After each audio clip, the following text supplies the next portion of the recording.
دوستو شکر ادا کرو اللہ جل وعلا کا، اس کریم مولا کا جس نے ہم گنہگاروں کو رمضان کریم ایک مرتبہ پھر عطا فرما دیا ہے۔ ناز کرو اپنی قسمت پر کہ اللہ کا یہ پیارا ایک مرتبہ پھر مہمان بن کر تمہارے گھروں میں آ چکا ہے، اسے ناراض نہ کرنا۔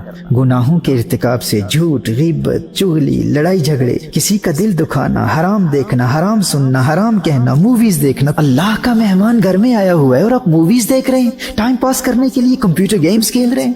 لغو گوئی، فحش کلامی، تکبر، ریا، والدین کی نافرمانی، آپسی نفرتیں اور ان جیسے گناہوں سے اللہ کا یہ مہمان بہت ناراض ہوتا ہے۔ اور اللہ نہ کرے الیاذ باللہ کہیں ایسا نہ ہو کہ یہ مہمان تمہاری زندگی میں آیا ہوا ہو اور تمہاری نماز قضا ہو جائے، تمہارا روزہ قضا ہو جائے۔ دوستو اس کے جانے سے قبل اس پیارے مہمان کو راضی کر لو، معافی مانگ لو، اس سے توبہ کر لو اللہ کی بارگاہ میں۔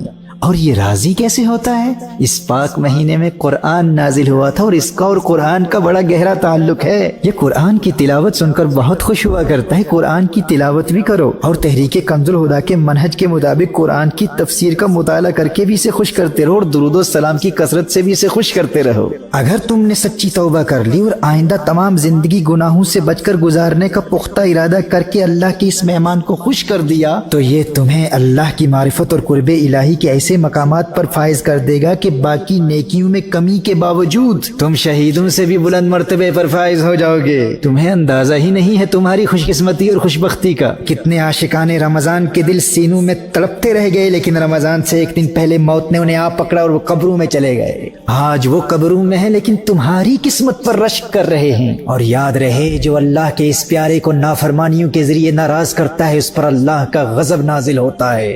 If you disrespect this guest of Allah by sinning, by missing your prayers, by committing acts that displease Allah and His beloved sallallahu alaihi wa sallam, and if you don't show hospitality to this beautiful guest from Allah Jalla wa Ala by fulfilling the rites of Ramadan, then remember what the beloved of Allah sallallahu alaihi wasallam said about those who commit sinful acts in this blessed month of Ramadan. حضرت ہانی رضی اللہ تعالی عنہ روایت فرماتی ہیں، نبی کریم صلی اللہ علیہ وسلم نے اللہ کی نافرمانی اور گناہوں کے ذریعے اس مہمان کو ناراض کرنے والوں کا عذاب بیان فرماتے ہوئے ارشاد فرمایا، جس نے اس ماہ میں زنا کیا یا شراب پی تو آئندہ رمضان تک اللہ اور جتنے آسمانی فرشتے ہیں اس شخص پر لعنت کرتے ہیں، اور اگر یہ آئندہ ماہ رمضان کو پانے سے پہلے ہی مر گیا تو اس کے پاس کوئی ایسی نیکی نہ ہوگی جو اسے جہنم کی آگ سے بچا سکے۔